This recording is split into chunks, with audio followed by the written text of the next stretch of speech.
The howling winds of Xylos never truly ceased. They only varied in their intensity, from the gentle whispers that filled the nights to the roaring tempests that could strip flesh from bone. Kale had long since learned to gauge their threat by sound alone, a necessary survival skill on this forsaken mining planet. Today the winds carried a magnetic charge, the telltale electric scent warning of an approaching storm. Kale secured the outer hatch of his shelter, once a mining station's emergency bunker, now his home for the past 3 years. The reinforced alloy would hold against almost anything the planet threw at him. Almost. He moved with practiced efficiency through his evening routine, checking water filters, cataloging his remaining supplies, and preparing a meager meal from his hydroponics garden. The ritual brought comfort in its predictability. No surprises, no complications, just survival day after day. The bunker's walls were adorned with technical schematics and star charts, some from the original station, others drawn by Kale himself. In one corner sat his communications array, a hodgepodge of salvaged equipment that he maintained more out of habit than hope. No one was coming. No one even knew he was here. As he ate, Kale's gaze drifted to the small lockbox beneath his cot. Inside lay his only keepsakes from his former life: a military identification card, a Medal of Valor with the Imperial Hegemony's insignia, and a faded holograph. He hadn't opened it in months. Some memories were better left undisturbed. The storm arrived with sudden violence, magnetic disturbances causing his equipment to crackle and lights to flicker. Kale barely glanced up. These storms were common enough, particularly during Xylos' long summer season. He would ride it out as he always did. When the proximity alarm blared, however, Kale's head snapped up. Nothing triggered that system. Not the native fauna, not debris, certainly not visitors. He grabbed his pulse rifle and moved to the monitoring station. The external cameras showed only darkness and swirling dust, but the sensors were insistent. Something large had breached the atmosphere and was on a direct trajectory toward his location. Impossible, he muttered, switching to thermal imaging. The technology struggled against the magnetic interference, but eventually produced a blurred heat signature approximately 3 kilometers out. It was moving fast, too fast to be natural, and leaving a blazing trail in its wake. A ship, or what remained of one.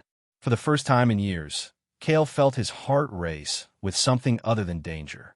Could it be a rescue? Had someone finally traced his emergency beacon? But that hope died as quickly as it had sparked. His beacon had failed long ago, and even if it hadn't, no one would search for a disgraced former officer self-exiled to this mineral-depleted wasteland.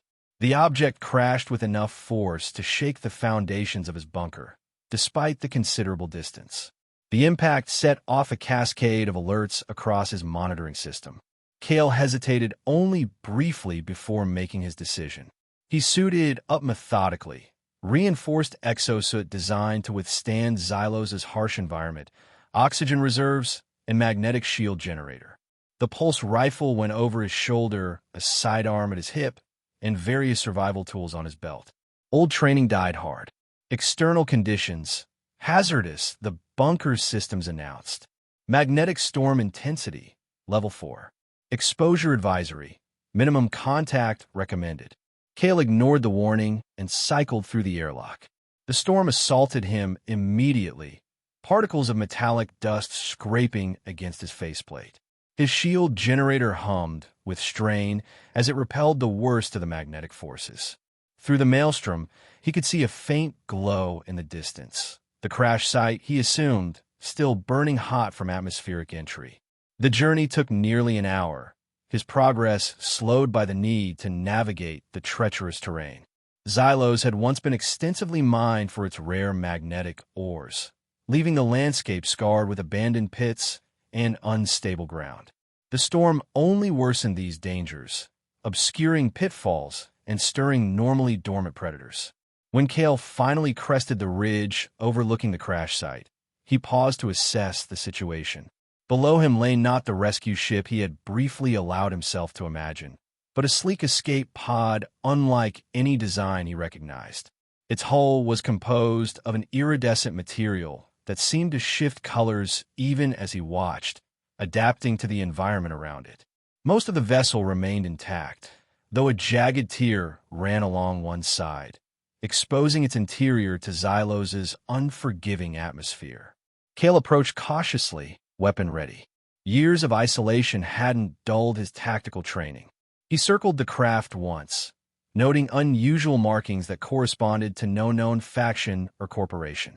The technology appeared, far more advanced than anything the hegemony possessed, raising his suspicions further. Could it be a trap? A lure to draw him out? A movement from within the damaged section caught his attention. Someone was still alive inside. Bracing himself against the wind, Kale peered through the tear in the hull. The pod's interior was dimly lit by emergency lighting, casting everything in a pale blue glow. Amidst the twisted metal and shattered components, a figure lay partially pinned beneath a collapsed console. Not human, at least not entirely. The being was humanoid in overall shape, but with distinctly feline features. A fine coat of golden fur covered most of its visible skin, patterned with darker spots along the arms and what he could see of the shoulders. Its face bore a striking blend of human and big cat characteristics. High cheekbones, almond-shaped eyes, a slightly flattened nose, and small, rounded ears that now lay flat against a mane of what appeared to be feathers rather than hair. The feathers were primarily deep blue with iridescent tips that shifted color like the hull of the ship.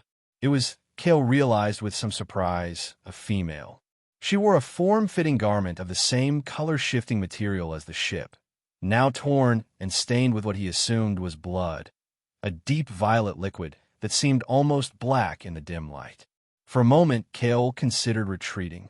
Whatever this was, it was beyond his experience, beyond the known boundaries of the explored galaxy. The smart choice would be to return to his bunker, to safety, to the isolation he had cultivated for his own survival. Then the being's eyes opened. They were amber with vertical pupils that widened as they focused on him. For a heartbeat, neither moved. Then, with visible effort, she extended one hand toward him. Her fingers were slender, ending in retractable claws, now partially extended in what might have been distress.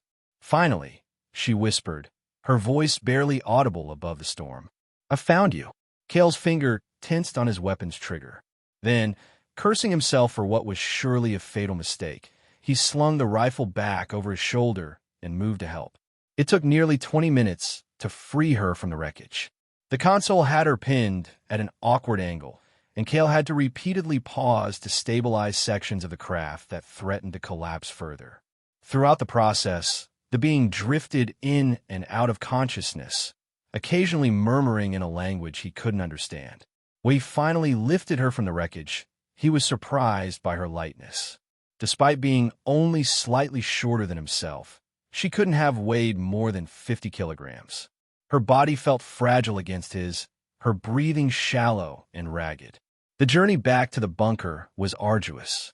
The storm had intensified, forcing Kale to stop frequently to reorient himself.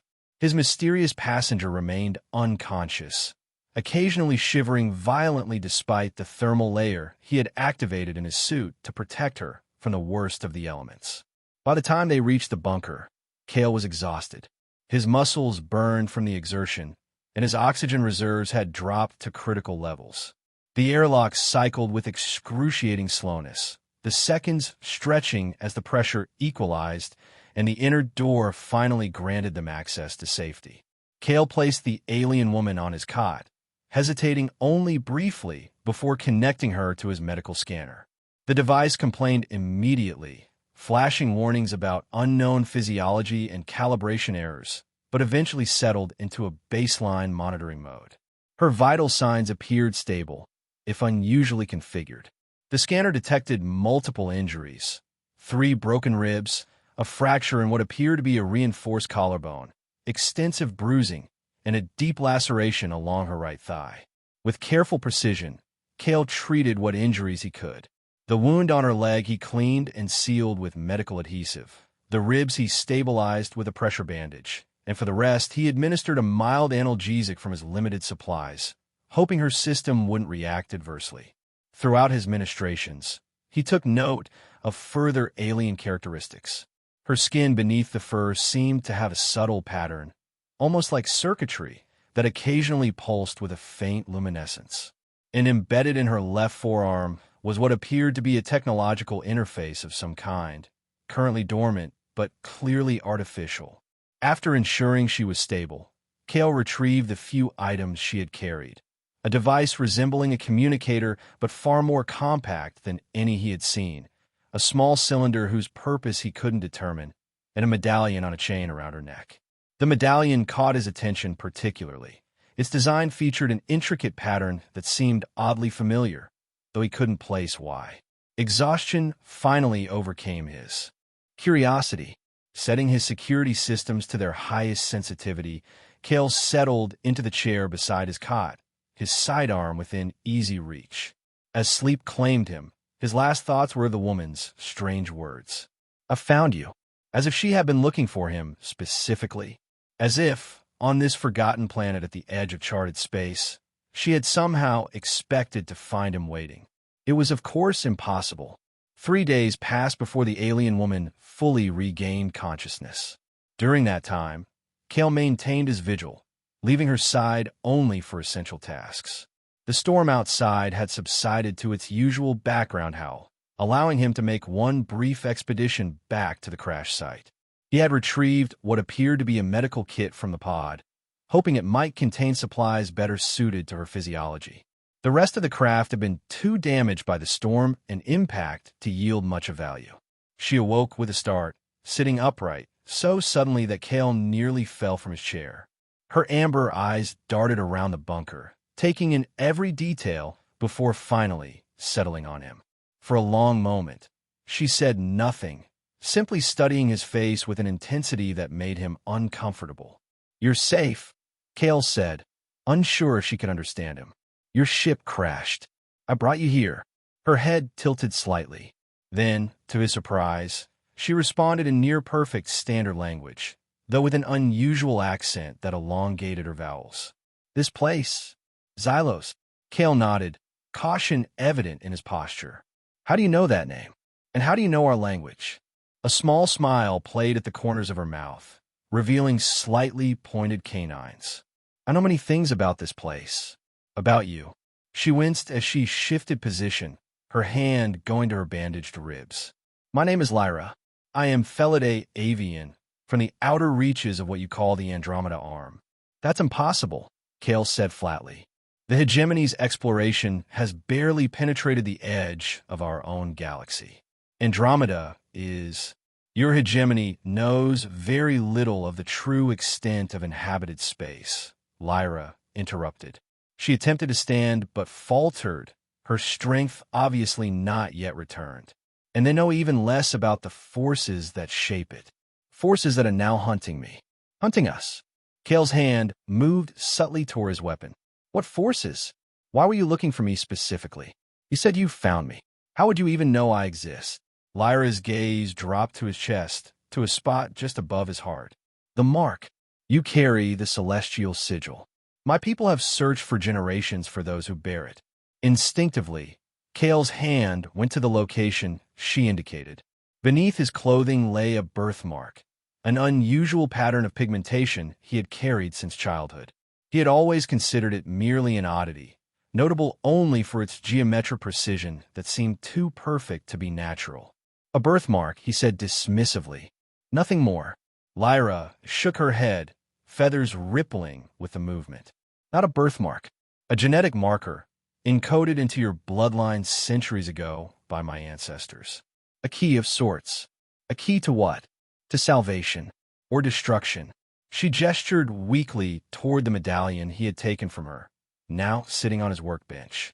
"That contains a partial record of our shared history. It will explain better than I can in my current state." Suspicious but intrigued, Kale retrieved the medallion. Upon closer inspection, he noticed a small indentation in its center. When he pressed it, the medallion's surface shimmered and expanded into a three-dimensional projection, a holographic display far more advanced than anything he had encountered. The images it showed defied comprehension. Vast spacefaring civilizations, technologies beyond imagining, and what appeared to be a war spanning multiple galaxies. Interspersed were images that made even less sense. Genetic sequences, mathematical formulas of staggering complexity, and recurring symbols that matched the pattern of his birthmark. Most disturbing were the images of the apparent enemy. Entities neither fully organic nor mechanical, but some unsettling fusion of both. They moved with unnatural precision, their forms constantly shifting as if reality itself struggled to contain them. The Kronos Syndicate, Lyra said quietly, watching his reaction. They're not a race or a faction, but a philosophy made manifest. They believe time itself is a resource to be harvested, manipulated, consumed. They have already devoured dozens of galaxies, bending the past and future to their will. And now they have traced the sigil to this sector. Kale deactivated the medallion, his mind reeling. I can't possibly believe this. You don't have to. Not yet. Lyra's expression softened. But they are coming. The crash of my vessel will have drawn their attention. We have perhaps 3 for cycles at most before there. Advanced scouts arrive. Even if what you're saying is true, and I'm not saying it is, why me? What does this sigil actually do? Your ancestors were part of an ancient coalition formed to resist the Syndicate. They developed technologies, weapons capable of disrupting the Syndicate's temporal manipulations. But they were betrayed, nearly exterminated. Those who survived scattered, hiding their knowledge in the one place the Syndicate couldn't easily access, living genetic code passed down through bloodlines. She gestured toward his chest again. The sigil is both a marker and a key. It identifies those carrying the hidden knowledge and can be used to access it. You're not the only one, but you're the first we have located in nearly a century. Kale paced the confined space of the bunker, struggling to process her claims. Part of him wanted to dismiss it entirely as the ravings of a crash victim, perhaps suffering from head trauma or oxygen deprivation. But another part, the part that had never fully accepted the official explanations for certain events in his past, wondered if there might be some truth to her words. I need proof, he said finally. Something more concrete than holographic images and talk of ancient conspiracies. Lyra nodded, seeming to have expected this response. Help me stand. With Kale's reluctant assistance, she rose to her feet. Despite her injuries, she moved with a fluid grace that emphasized her feline aspects. She placed her palm against the wall of the bunker, closing her eyes in concentration. For several seconds, nothing happened. Then, the technology embedded in her forearm illuminated, projecting lines of energy that spread across the wall surface. The bunker's systems responded unexpectedly, displays flickering to life with information Kale had never seen before. Hidden data streams, subsystems he hadn't known existed. This installation is far older than you realize, Lyra said, her voice strained with effort. Built upon the ruins of a much more ancient outpost. My people's technology recognizes its foundations. Before Kale could respond, the bunker's alert system activated. Proximity warnings blared, accompanied by sensor readings indicating multiple objects entering Xylos' atmosphere. They found us already, Lyra whispered, fear evident in her voice. We must go. Now. Kale moved to the monitoring station, checking the readings himself. 6 objects, too small for ships, but larger than probes, descending in a search pattern centered on the crash site. Syndicate scouts, Lyra confirmed, looking over his shoulder. They'll trace the energy signature back here within hours. Survival instincts warred with skepticism in Kale's mind. If she was telling the truth, staying meant certain death.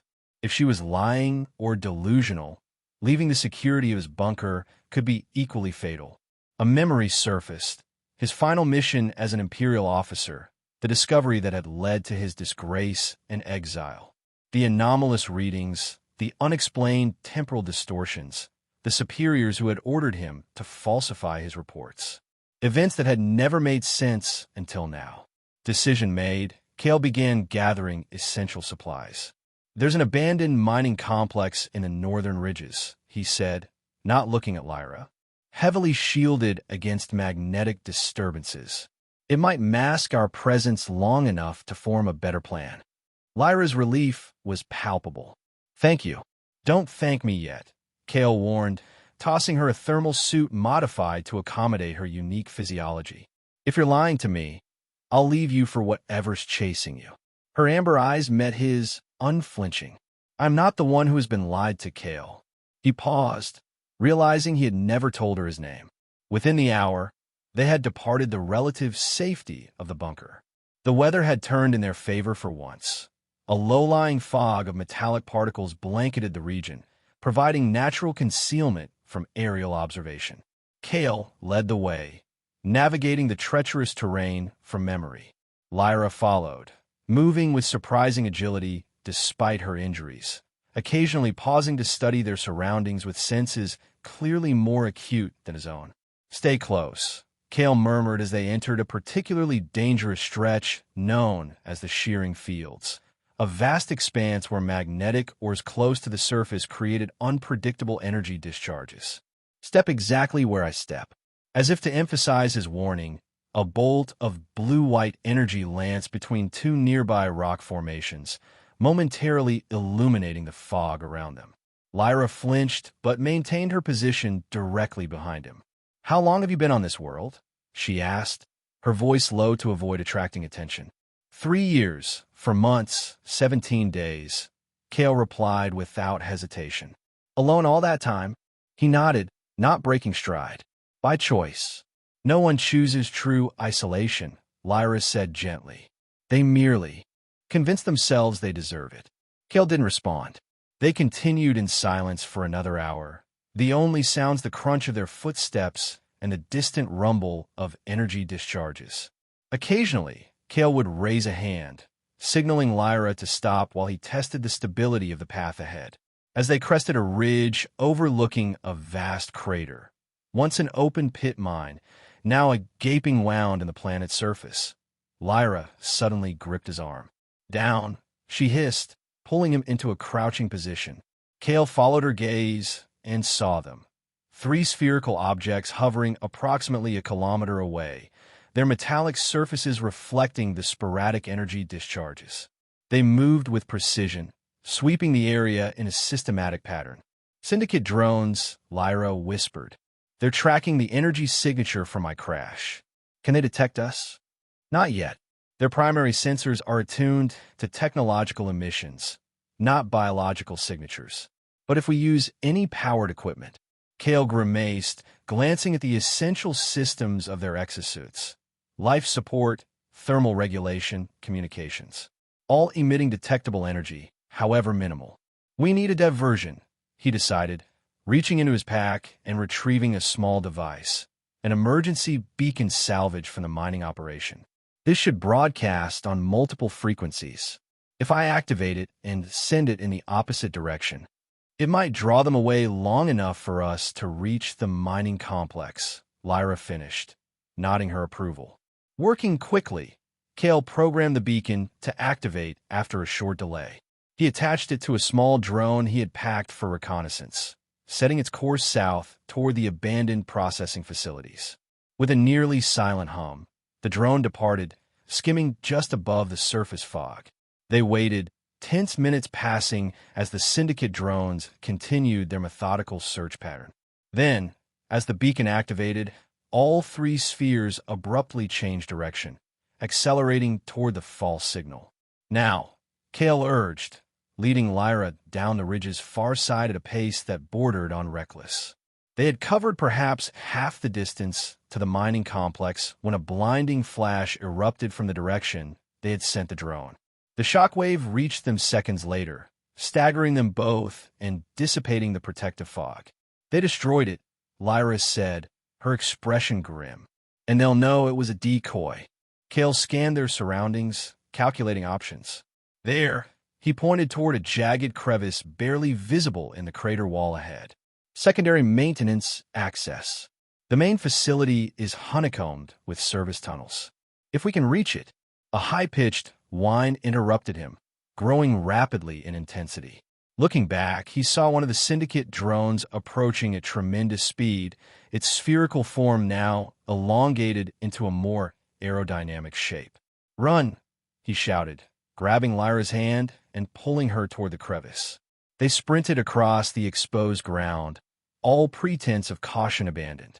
The drone closed the distance with unnatural speed, a red glow building at its front as some weapon system charged. 20 meters from the crevice, Kale risked a glance back. The drone had nearly reached them, its weapon about to discharge. In a split-second decision, he shoved Lyra forward, simultaneously drawing his sidearm and firing 3 rapid shots at the pursuing machine. The first 2 shots deflected off its surface harmlessly. The third, whether by luck or skill, found a vulnerable point. The drone shuddered, its weapon discharge going wide and striking the ground several meters away. The resulting explosion threw Kale violently forward, propelling him into the crevice where Lyra was already scrambling deeper into the darkness. "Kale!" she cried, turning back to help him. "I'm fine," he grunted, ignoring the searing pain across his back where the explosion had scorched through his suit. "Keep moving." The crevice widened into a roughly hewn tunnel, bearing the marks of hasty excavation. Emergency lighting strips, powered by chemical reactions rather than electricity, still functioned sporadically, casting long shadows as they advanced deeper into the complex. Behind them, sounds of pursuit echoed, the hum of the remaining drones as they converged on the entrance, unable to fit through the narrow opening but scanning for alternative access points. "We've bought some time," Kale said as they reached a junction in the tunnel system. "But not much. Those things will find another way in, or their controllers will send something that can follow us." Lyra nodded, checking a display on her forearm interface. "The complex's main control center should be 2 levels down. If the systems are intact, I might be able to interface with them, establish better defenses. And if they're not?" Her amber eyes reflected the dim emergency lighting. "Then we find another way. We adapt. We survive." Despite everything, the pain of his injuries, the absurdity of their situation, the lingering doubts about her story, Kale found himself smiling grimly. "Survive first. Ask questions later. I can work with that." They descended through the abandoned facility, occasionally pausing to listen for pursuit. The mining complex had been abandoned in haste when the planet's more accessible ore deposits were depleted, leaving behind equipment, personal belongings, and in some areas, evidence of the final panic. Kale led them through the maze-like structure, his military training providing a mental map of their surroundings. "The control center should be through here," he said, indicating a reinforced door at the end of a wide corridor. To their surprise, the door was sealed but functional. Kale entered an override code he had discovered years earlier during his initial exploration of the planet.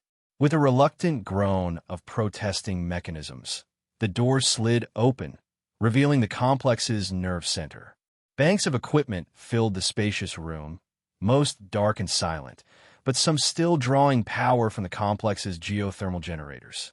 View screens covered one wall, though only a few still functioned, showing static-filled images of various sections of the facility. "Can you work with this?" Kale asked, watching as Lyra moved immediately to the central console. She nodded, her fingers and forearm interface already interfacing with the system. "It's primitive but compatible with the basic protocols embedded in my augmentations. Give me time." While Lyra worked, Kale secured the room, checking for alternative exits and gathering what supplies remained. In what had once been a security station, he found additional weapons, mining tools repurposed for defense against the planet's more aggressive fauna. "The facility's defense systems are mostly offline," Lyra reported after several minutes of intense concentration. "But I've activated what remains, primarily early warning sensors and a few automated barriers. They won't stop a determined assault, but they'll slow it down." She hesitated, looking at one particular display with concern. "There's something else. This facility, it's built around something much older. Something that predates human presence on this planet by millennia." Kale approached, studying the display. It showed a schematic of the mining complex, but with an additional section he had never known existed. A chamber deep beneath them, accessed through a heavily reinforced shaft. What is it? I believe it's what my people call a nexus point, a location where the barriers between temporal realities are naturally thin. The Syndicate seeks these places, uses them to fuel their technology. Lyra's expression grew troubled. If they secure this location, they could establish a foothold in this galaxy far more quickly than we anticipated. Before Kale could respond, alarms blared throughout the facility. One of the functioning view screens shifted to show the main entrance, where multiple Syndicate drones had converged. But these were different from the ones they had encountered earlier. Larger, more complex, and accompanied by bipedal figures that moved with mechanical precision. Harvesters, Lyra whispered, fear evident in her voice. Not just scouts anymore. They've committed resources to this hunt. Kale watched grimly as the Syndicate forces began methodically breaching the facility's outer defenses. How long before they reach us? Hours, perhaps less. They'll follow the energy signatures, both from the facility's systems and... She touched her forearm interface. From me. Then we need a plan. Kale pulled up the facility schematics, studying them intently. We can't outrun them, and we can't hide indefinitely. That leaves fighting or using this nexus point somehow. Lyra's eyes widened at the suggestion. The nexus isn't a weapon or an escape route. It's a dimensional weak point. Tampering with it could have catastrophic consequences. More catastrophic than being captured by these harvesters. She conceded the point with a slight nod. Very well, but if we're to use the nexus, we need to understand it first. And for that, she hesitated, then continued with evident reluctance. For that, we need to activate the knowledge encoded in your sigil. You said that would access hidden information, Kale recalled. How exactly does that work? The process is invasive. Your ancestors designed it as a safeguard, ensuring the knowledge couldn't be extracted forcibly. It requires a willing participant and a guide. She met his gaze directly. It will change you, Kale. Not physically, but the knowledge it contains, once accessed, cannot be unlearned. Kale considered his options. The rational part of his mind still harbored doubts about Lyra's entire story. But the evidence was becoming increasingly difficult to dismiss. The advanced technology she possessed, the Syndicate forces now, invading the facility, the hidden chamber beneath them that even he, after years of exploration, had never discovered. What do I need to do? First, we need to reach the Nexus chamber. The activation requires proximity to a temporal anomaly. Lyra stood, wincing slightly from her still healing injuries. Then I will guide you through the process. With the facility's internal transportation systems long defunct, they were forced to make their way down manually through maintenance shafts and emergency stairwells. The journey took nearly an hour, during which the facility's sensors reported the Syndicate forces' steady progress through the outer levels. The entrance to the Nexus chamber was hidden behind what appeared to be a solid rock wall in the deepest level of the mining complex.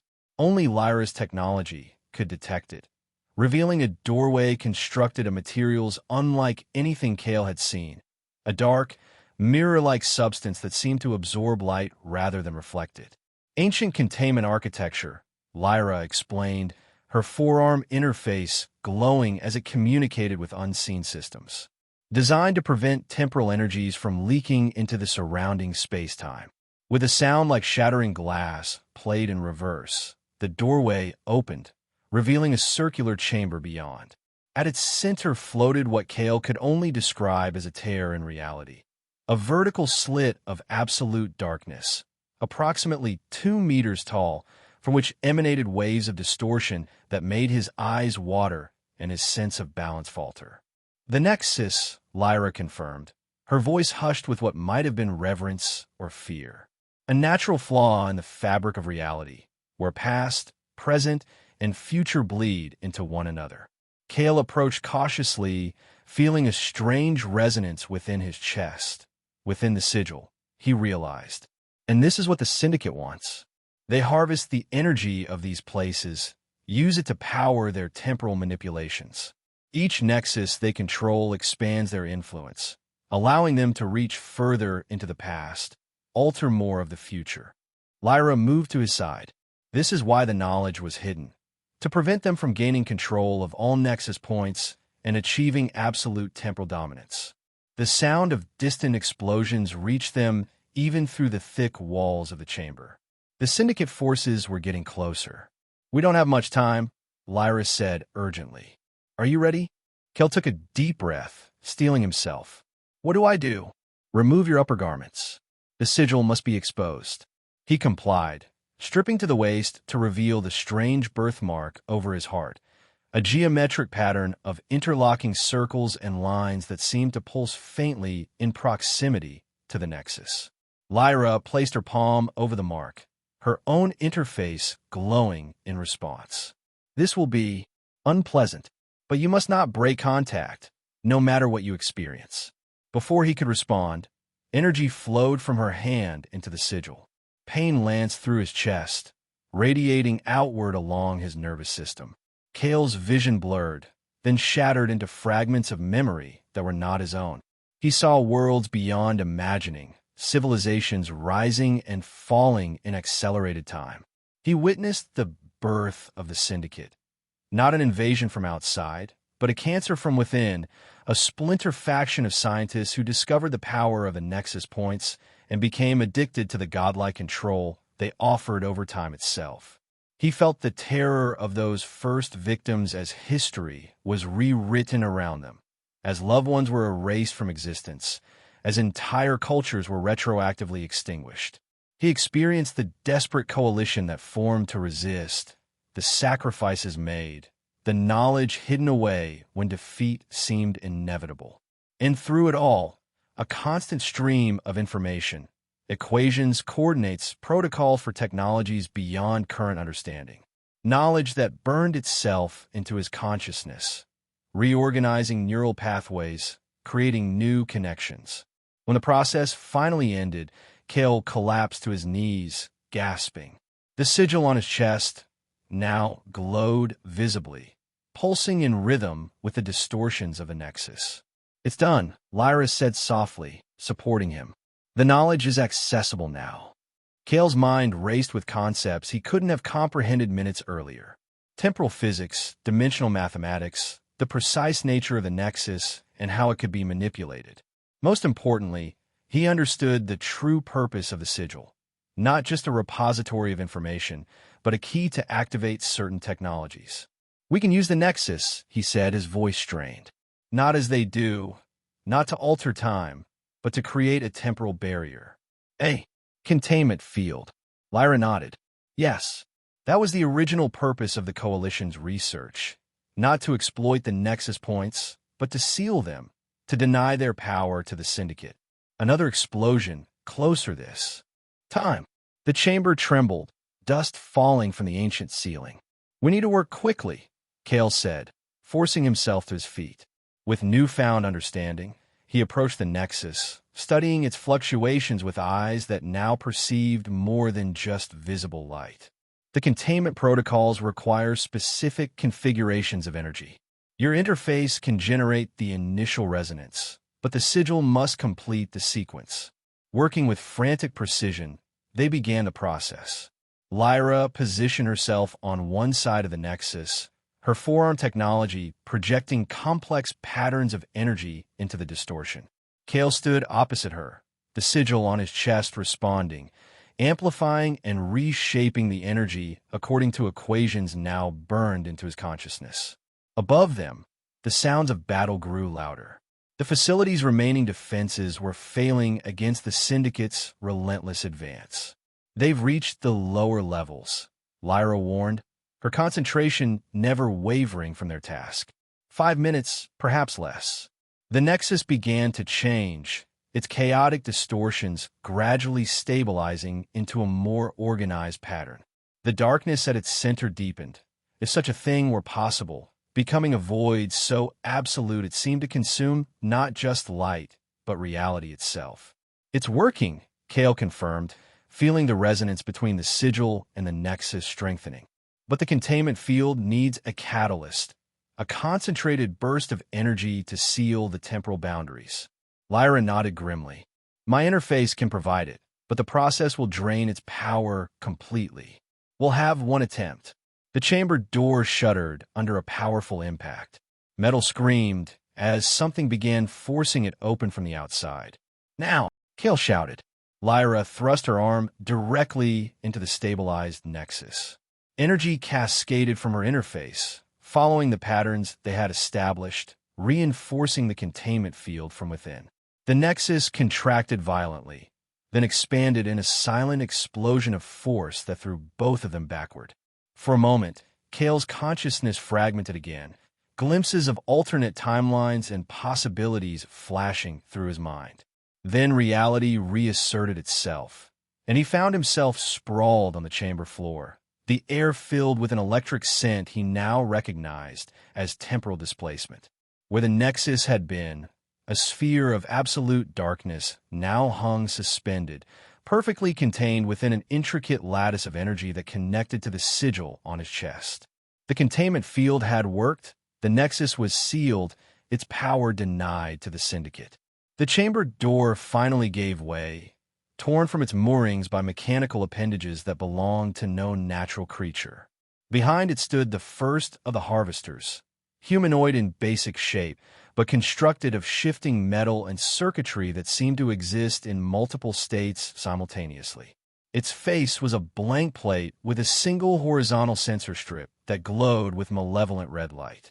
More figures appeared behind it, similar constructs but varied in size and configuration. All bore the same unsettling quality of temporal distortion, as if they existed partially outside normal time. The Nexus, the lead harvester stated, its voice a discordant blend of mechanical tones and what might once have been organic speech. "You will relinquish control." Lyra struggled to her feet, her interface now dark and powerless. "It's contained. You can't use it." The harvester tilted its head in an unsettlingly human gesture. "Temporary obstacle. The flesh fails. The sigil bearer will be harvested. The Felidae will be processed. Resistance extends suffering." It stepped forward, limbs reconfiguring into weapons.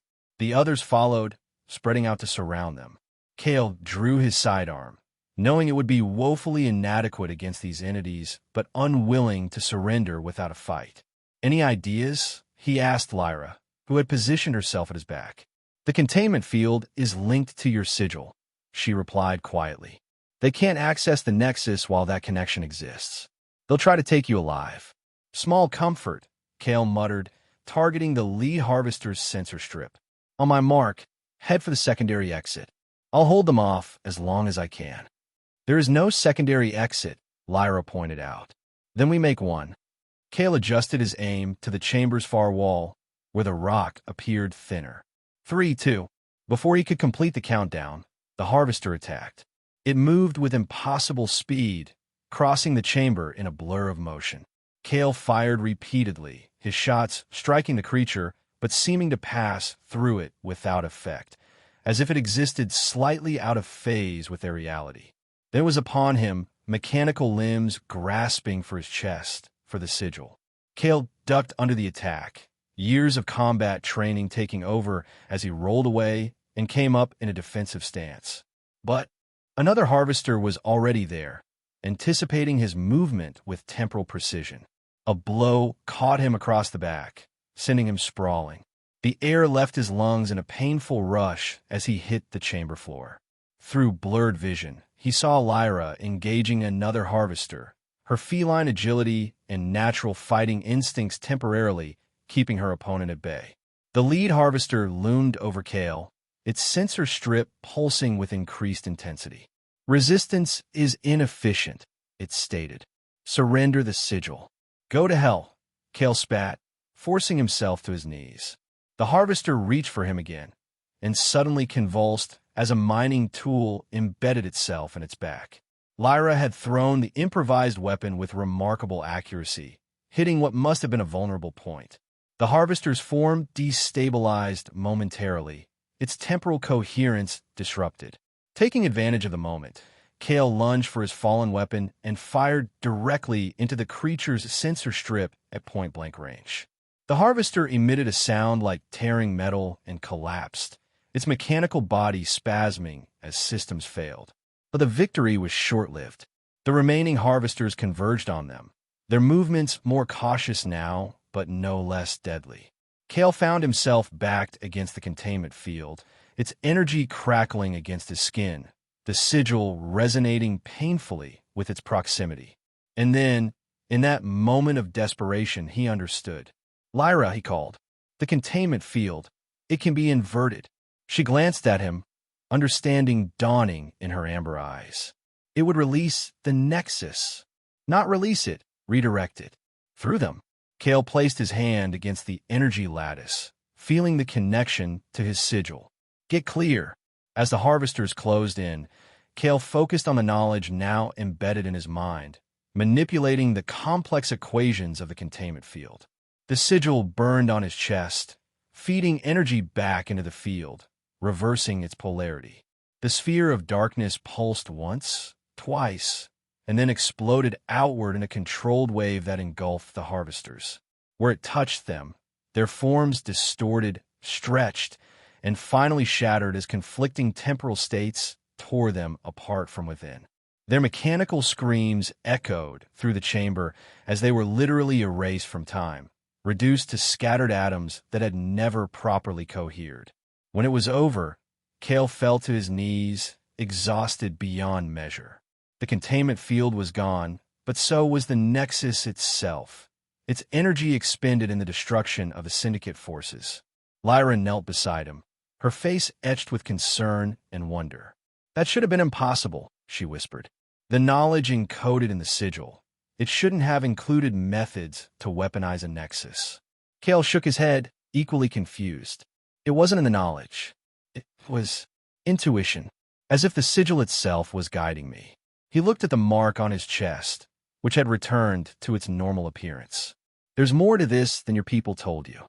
Before Lyra could respond, a distant rumbling shook the chamber.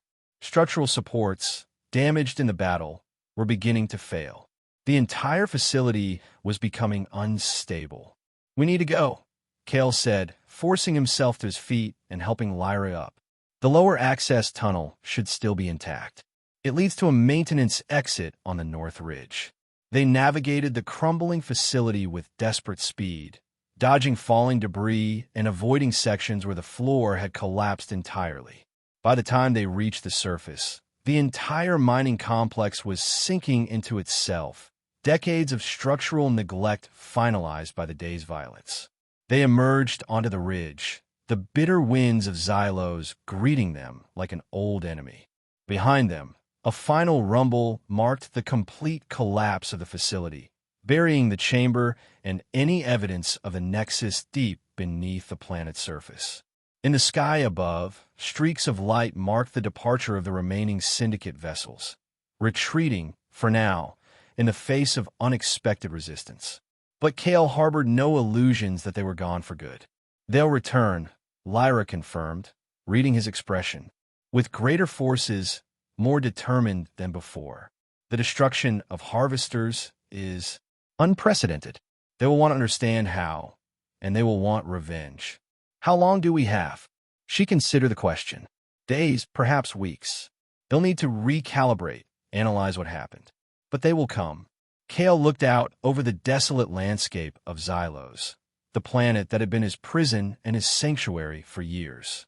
Now it represented only danger. "We need to leave this planet," he decided. "Is your ship beyond repair?" Lyra shook her head. "The escape pod was designed for atmospheric entry only. It cannot achieve escape velocity, even if it weren't damaged beyond repair. Then we need another way off-world." Kale's mind raced through possibilities. "There's an old communication array at the planet's equatorial station. If we can reach it, modify it to broadcast on certain frequencies.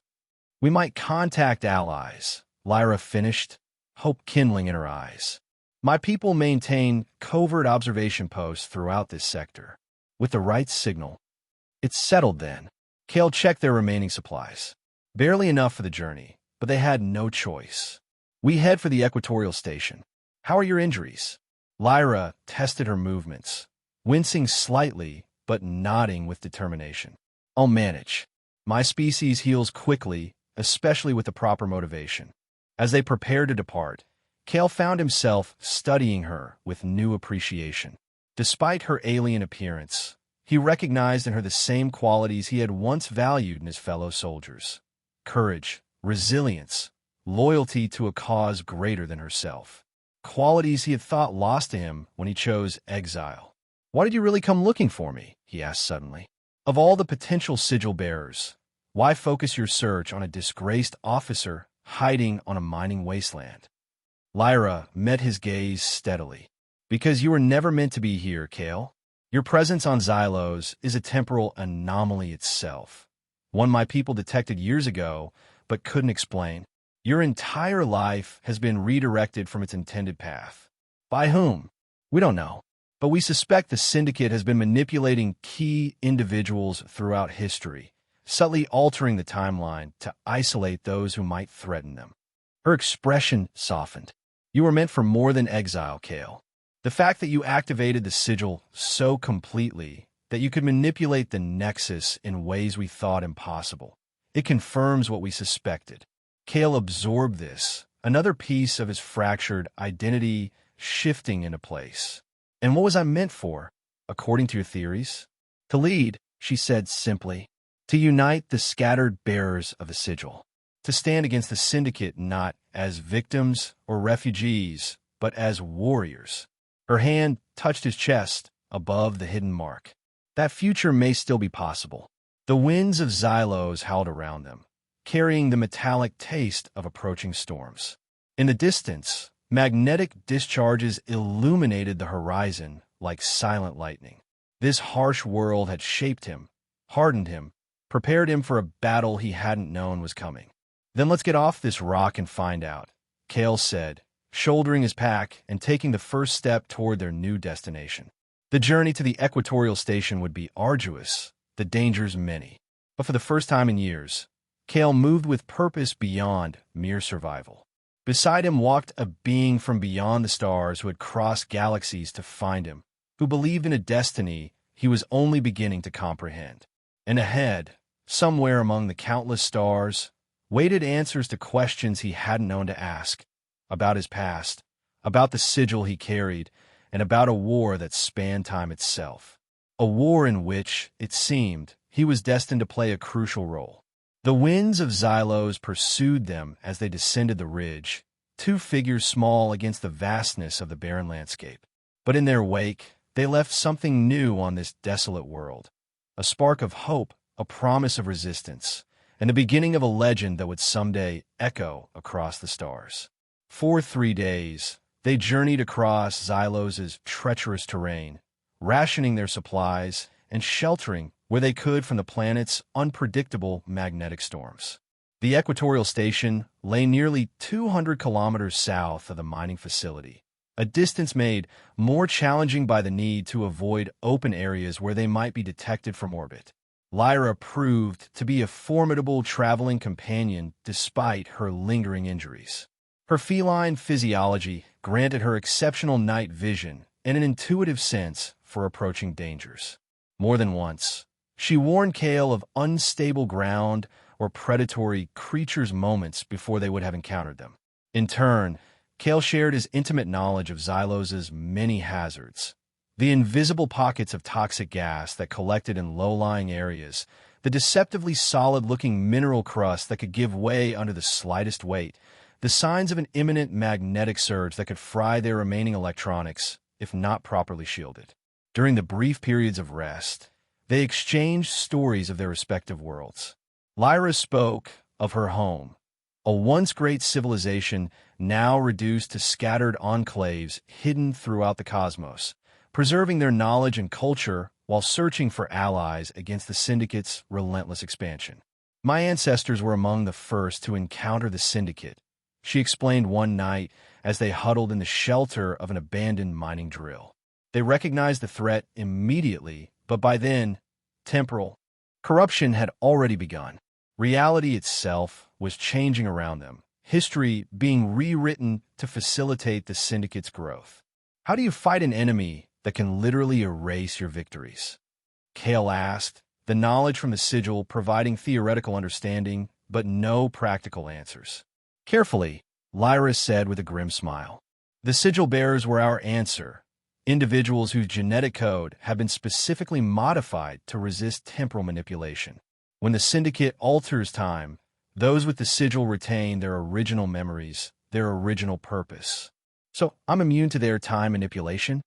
Not completely, but more resistant than most. They couldn't directly erase you, but they could nudge your life in different directions, isolate you, ensure you never fulfilled your potential. She studied him thoughtfully. The fact that you ended up here, on a forgotten planet at the edge of charted space, that was likely their doing, though implemented through seemingly natural means. Cale thought back to the mission that had led to his disgrace. The anomalous readings, the superiors who had insisted he falsify his reports, the subsequent court-martial and quiet offer of exile instead of imprisonment. Had all of it been orchestrated by an enemy he hadn't even known existed? On the morning of the fourth day, they crested a ridge and finally caught sight of their destination. The equatorial station sprawled across a relatively flat plateau, its structures more substantial than the temporary mining facilities that dotted the rest of the planet. Built as Xylos's primary link to the wider hegemony, it had been the last facility abandoned when the planet was deemed depleted of valuable resources. Still looks intact, Cale observed through his monocular. Primary power is down, as expected, but there should be emergency systems still functioning. The communication array is on the far side, that central spire. Any signs of Syndicate presence?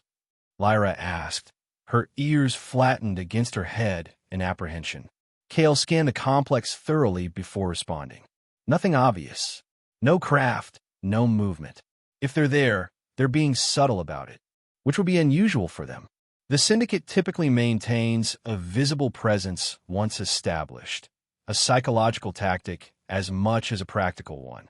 Then we proceed, but carefully. Cale lowered the monocular, considering their approach. We'll enter through the maintenance tunnels. Less exposed, and I know the layout from previous expeditions. The descent to the station took another 2 hours, their progress slowed by the need for stealth. By midday, they had reached the outer perimeter, a reinforced barrier designed more to keep out Xylos's wildlife than to provide serious security.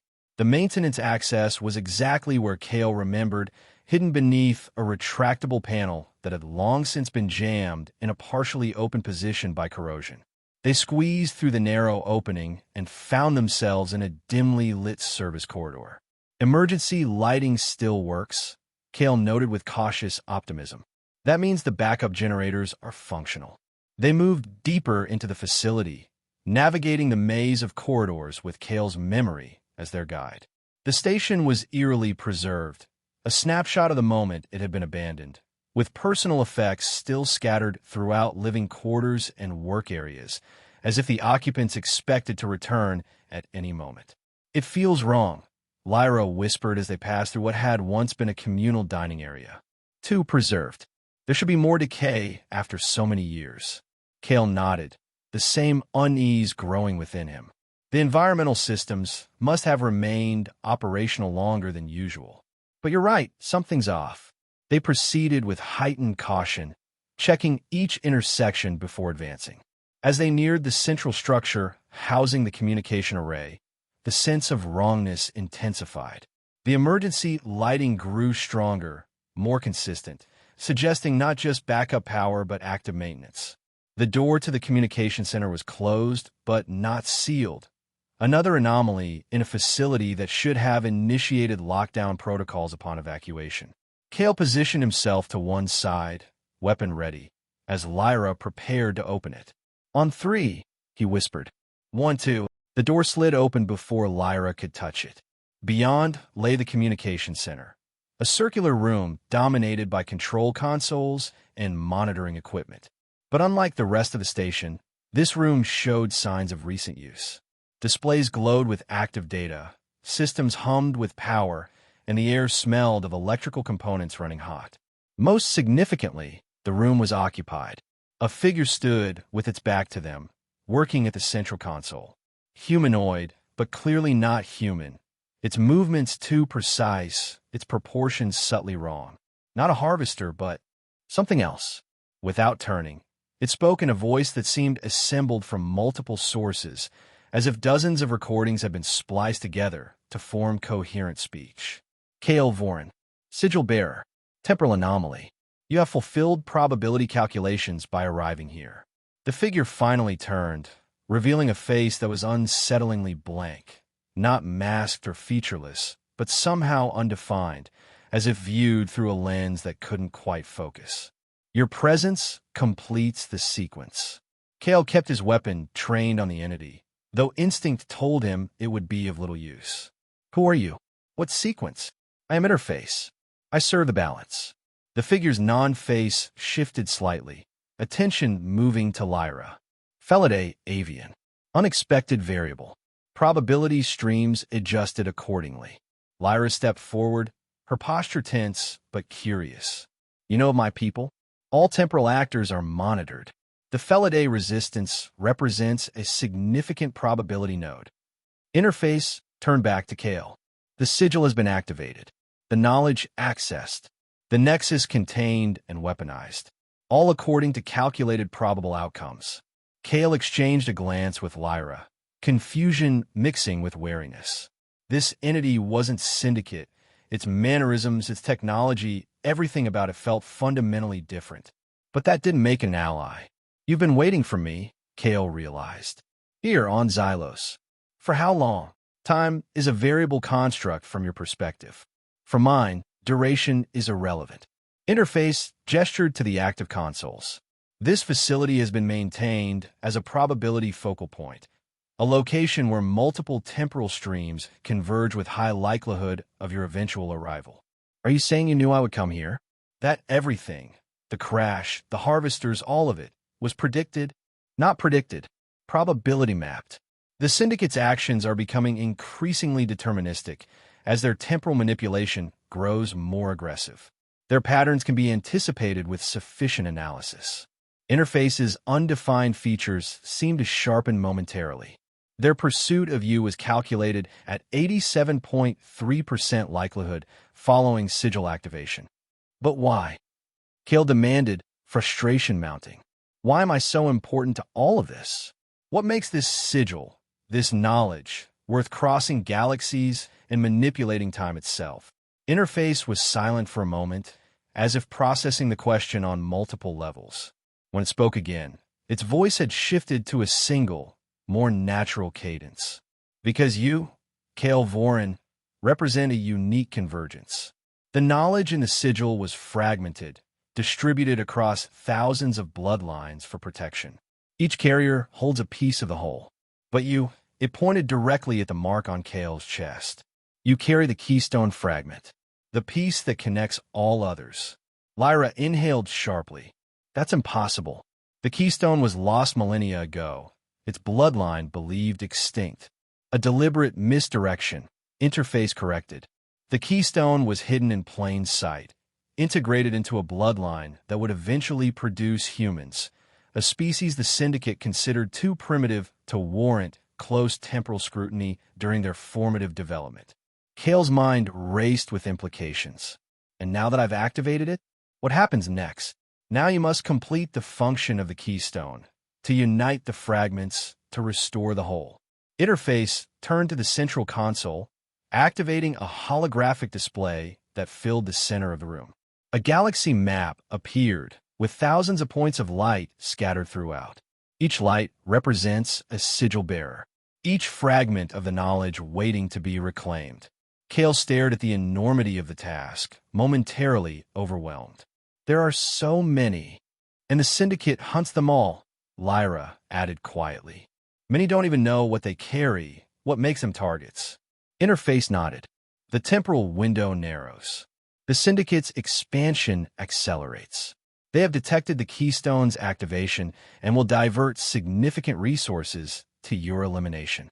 As if responding to Interface's words, alarm systems throughout the station suddenly activated.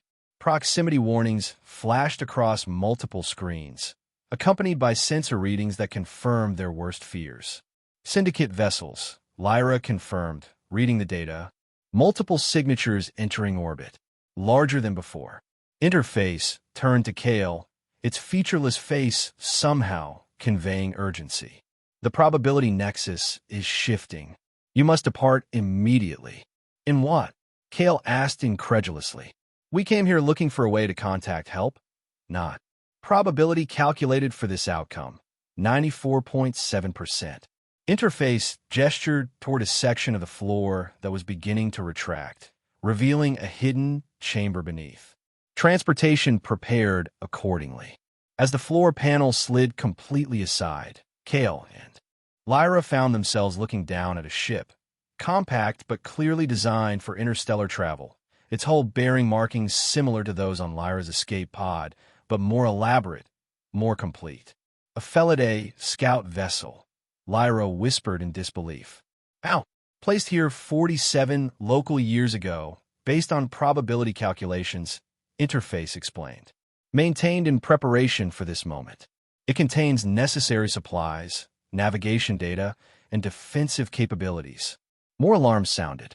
The sensor readings showed Syndicate vessels deploying smaller craft toward the station's location. They'll be here within minutes, Kale said, decision made. Let's go.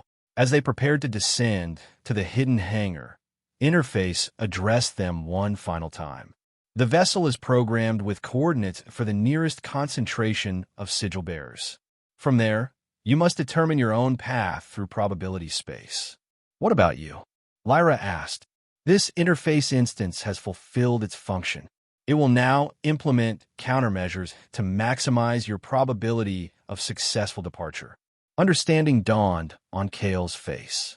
You're going to destroy the station. Create a diversion. Correct.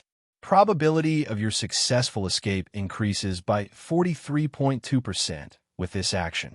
Kale looked at the entity with newfound respect. Thank you. Gratitude is unnecessary. Probability balance must be maintained. Interface turned back to the console. Departure recommended within 127 seconds. They needed no further encouragement. Descending quickly into the hangar, they found the scout vessel already powering up, its systems responding to Lyra's presence.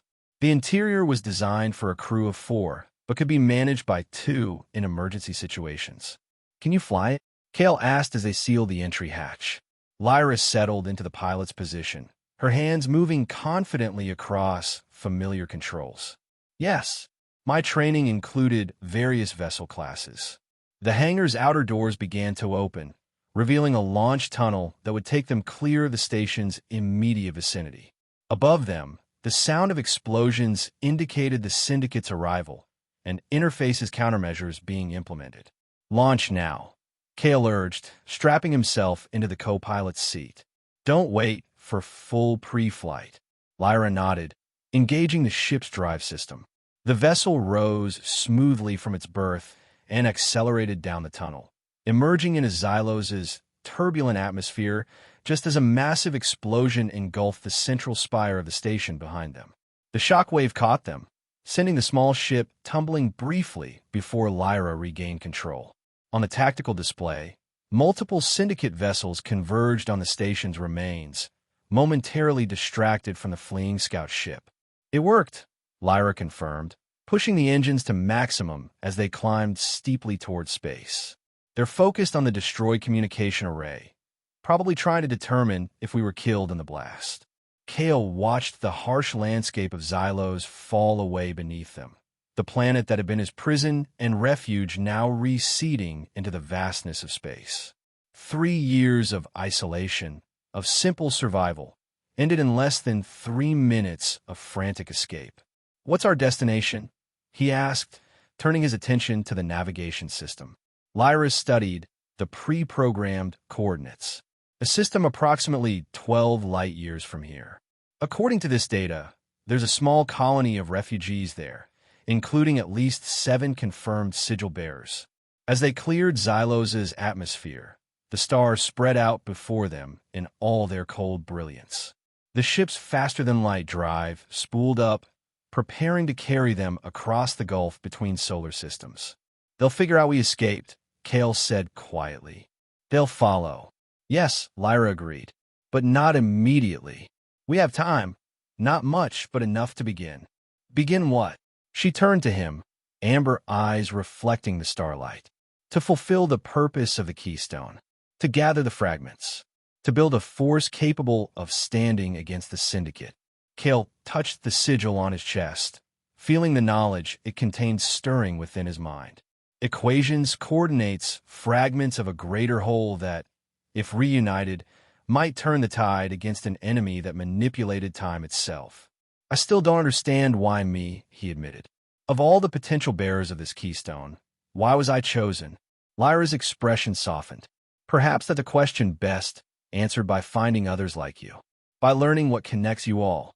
The FDL drive reached full power, the stars outside elongating as space-time folded around their small vessel. In the last moment before the jump, Cale caught a final glimpse of Xylos, a harsh world that had forged him into someone capable of surviving what was to come. Then the stars blurred into streaks of light, and they were gone, hurtling toward a future neither had imagined possible days earlier. Behind them, the Syndicate's forces regrouped, already beginning the hunt anew. Ahead lay uncertainty, danger, and the faint possibility of hope. The keystone had been activated. The sigil bearers awaited. And somewhere in the vast cosmos, scattered allies prepared for a war that would determine the fate not just of galaxies, but of time itself. Cale settled back in his seat, the weight of his new purpose both burden and exhilaration. Beside him, Lyra navigated their course with steady hands, her presence a reminder that he was no longer alone in his journey. For the first time in years, he allowed himself to feel something beyond mere survival, a sense of purpose, of belonging to something greater than himself. Whether it was destiny or merely probability calculations that had brought them together, the path forward was clear. The alien Beastwoman had indeed fallen from the sky and whispered that she had finally found him. And in doing so, she had helped him find himself.